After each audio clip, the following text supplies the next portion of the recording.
প্রিয় দর্শক, আসসালামু আলাইকুম। শেখ হাসিনা পদত্যাগপত্র দিয়ে গেছেন কি দেননি, এই বিতর্কটা শুরু হয়েছে তখন থেকেই যখন রাষ্ট্রপতি শাহাবুদ্দিন চুপ্পু একটি সাক্ষাৎকার দিয়েছিলেন। সেই সাক্ষাৎকার থেকেই এই তর্ক বিতর্কটা চলছে এবং যদিও ৫ই আগস্টে বলা হয়েছে যে শেখ হাসিনা পদত্যাগ করেছেন, তাহলে কিসের ভিত্তিতে তখন সেনাপ্রধান বলেছিলেন যে পদত্যাগ করেছেন, এই প্রশ্ন তখন উঠেছে। এবং শাহাবুদ্দিন চুপ্পু তখন মানে কেন বলেছিলেন পদত্যাগ করেছে এবং পরে বলছেন যে পদত্যাগ করেনি। এমন একটি বিষয় নিয়ে অনেকদিন থেকেই এক ধরনের আলোচনা সমালোচনা চলছিল। আসলে পদত্যাগ করেছেন কি করেনি, কারো কাছে উনি সেই পেপারসটা দিয়ে গেছেন কিনা, সেটা নিয়ে তর্ক বিতর্কের পরে এখন মানব জমিনের প্রধান সম্পাদক মতিউর রহমান চৌধুরী এখন এটি নিয়ে একটা বিস্ফোরক মন্তব্য করেছেন। তিনি বলছেন যে তিনি একটি অনলাইন প্ল্যাটফর্মে তিনি বলেছেন যে তিনি পদত্যাগপত্রের যে ৩ পৃষ্ঠা পদত্যাগপত্র রেডি করেছিলেন সেটা উনি যাওয়ার সময় তার ভ্যানিটি ব্যাগে করে নিয়ে গেছেন। শেখ হাসিনা সাংবিধানিক নিয়মে আনুষ্ঠানিকভাবে পদত্যাগ করেই দেশ ছাড়তে চেয়েছেন, কিন্তু যেই পরিস্থিতি ক্রিয়েট হয়েছে তিনি সেই পদত্যাগ পত্রটি সংশ্লিষ্ট কর্তৃপক্ষের কাছে সশরীরে জমা দিয়ে যেতে পারেননি, বরং তড়িঘড়ি করে বের হওয়ার সময় সেটি নিজের সঙ্গে নিয়ে যান।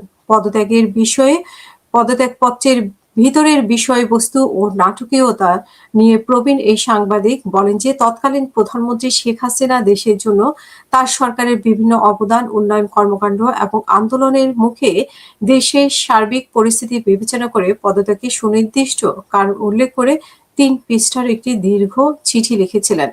বাংলাদেশ টেলিভিশনের একজন স্টাফের সেটি অফিসিয়াল টাইপ করা কথা ছিল, কিন্তু গণভবনের বাইরে তখন পরিস্থিতি এত দ্রুত বদলে যাচ্ছিল যে সেই চিঠি চূড়ান্তভাবে টাইপ করার মতো পর্যাপ্ত সময় ও সুযোগ পাওয়া যায়নি। ফলে হস্তলিখিত বা খসড়া সেই ঐতিহাসিক কাগজটি শেখ হাসিনার ব্যক্তিগত ব্যাগেই থেকে যায়।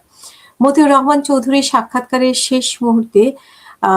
সাক্ষাৎকারে বলেন যে শেষ মুহূর্তের সেই টানটান উত্তেজনার বিবরণ দিতে গিয়ে ৪ আগস্ট রাতের পর 5 আগস্ট দুপুরে চারদিক থেকে লাখ লাখ মানুষ যখন গণভবনের একদম কাছাকাছি চলে আসে, তখন নিরাপত্তার দায়িত্বে থাকা সেনাবাহিনী ওয়াকিটকিতে বারবার বার্তা দিচ্ছিলেন যে দায়িত্বরত সেনা কর্মকর্তারা তৎকালীন প্রধানমন্ত্রীকে সাফ জানিয়ে দেন যে আপনার হাতে আর এক মুহূর্ত সময় নেই, এখনই গণভবন ছাড়তে হবে। এমন চরম তাড়াহুড়ার মধ্যে শেখ হাসিনা তার অতি প্রয়োজনীয় ভ্যানিটি ব্যাগটি ভিতরে একটি চেয়ারের উপর রেখেই কিন্তু বাইরে চলে আসেন।